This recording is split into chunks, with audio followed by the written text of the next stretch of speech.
من الشیطان الرجیم بسم اللہ الرحمن الرحیم قال اللہ تعالی فی سورۃ الغاشیہ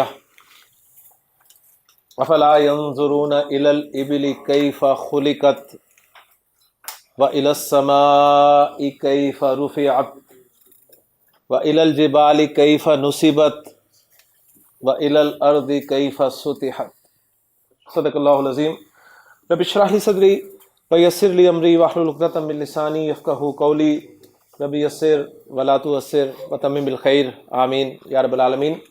سورۃ الغاشیہ کے آخری حصے سے کچھ آیات میں نے آپ کے سامنے تلاوت کی ہیں۔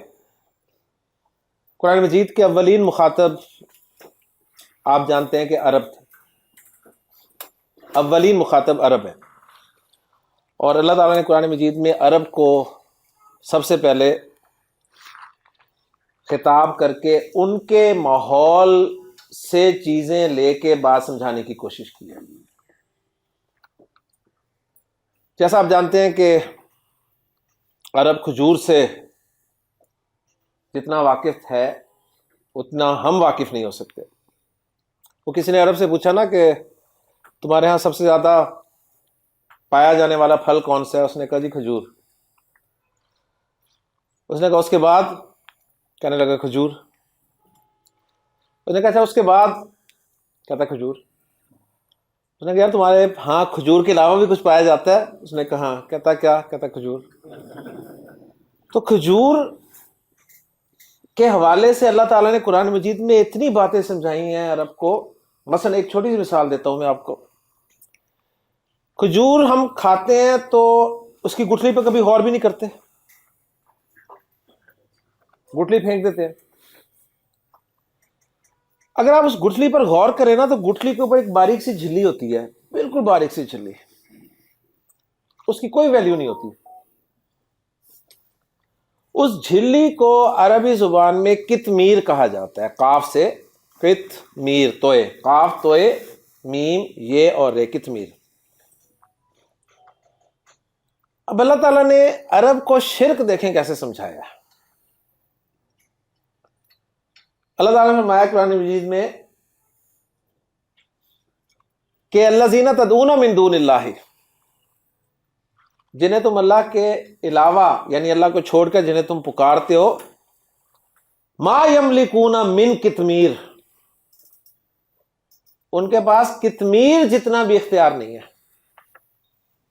وہ کتمیر جتنا بھی اختیار نہیں رکھتے۔ اب یہ کتمیر لفظ کو آپ مجھے بتائیں اردو ٹرانسلیشن میں آپ کس طرح ٹرانسلیٹ کریں گے؟ لہذا اردو میں وہاں پر لکھا ہوتا ہے جی ذرا بھی اختیار نہیں ہے، بالکل اختیار نہیں ہے۔ لیکن عرب کے سامنے جب کتمیر کا لفظ آیا تو اسے سمجھ میں آ گیا کہ اللہ تعالیٰ فرما رہے ہیں جنہیں تم میرے علاوہ پکارتے ہو انہیں تو کتمیر جتنا اختیار نہیں ہے، کتمیر جسے وہ دیکھتے تک نہیں ہے، کھجور کے اوپر جو باریک جھلی ہے۔ پھر کھجور کی گٹھلی کے درمیان جو وہ لائن ہوتی ہے اس میں ایک باریک سا دھاگا ہوتا ہے، بالکل باریک سا، اس کو عربی زبان میں فتیل کہتے ہیں، فتیل، فا تا یا اور لام، فتیل۔ اب اس کی بھی کوئی ویلیو نہیں ہے۔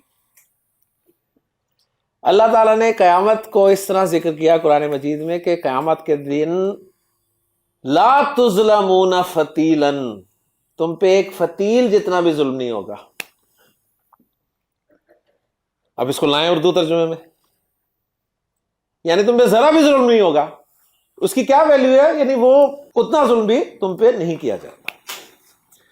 اسی طرح عربی زبان میں ذرہ جو ہم اردو میں بھی استعمال کرتے ہیں، ذرہ، جیسے قرآن مجید میں فَمَن يَعْمَلْ مِثْقَالَ ذَرَّةٍ خَيْرٍ يَرَهُ، جو ایک ذرے کے ہم وزن بھی خیر کرے گا دیکھ لے گا، وَمَن يَعْمَلْ مِثْقَالَ ذَرَّةٍ شَرٍّ يَرَهُ، اور جو ایک ذرے کے ہم وزن بھی برائی کرے گا دیکھ لے گا۔ اب ذرہ ہم تو اردو میں چونکہ استعمال کرتے ہیں تو ہمیں ذرے کے بارے میں پتہ ہے، لیکن عرب ذرہ کسے کہتا تھا ذرا سنیے گا۔ عرب ذرہ کہتا تھا یہ چیونٹی جو ہے نا، چیونٹی، کتنا حقیر سا کیڑا ہے، چیونٹی انڈے دیتی ہے۔ چیونٹی کا انڈا آپ سوچیں کتنا معمولی سا ہوگا۔ اب اس انڈے میں سے جو بچہ نکلتا ہے نا اس کے بارے میں آپ سوچیں وہ عربی زبان میں ذرہ کہلاتا ہے، بچہ۔ تو آپ تصور کریں کہ جب یہ آیت امام ابو حنیفہ رحمہ اللہ نے پڑھی نماز میں کہ فَمَن يَعْمَلْ مِثْقَالَ ذَرَّةٍ خَيْرٍ يَرَهُ، جو ایک ذرے کے ہم وزن، اس کا وزن کتنا ہوگا آپ ذرا سوچیں، جو ایک ذرے کے ہم وزن بھی خیر کرے گا وہ دیکھ لے گا، اور جو ایک ذرے کے ہم وزن بھی برائی کرے گا وہ قیامت کے دن دیکھ لے گا، اور رات کو سو نہیں سکتا۔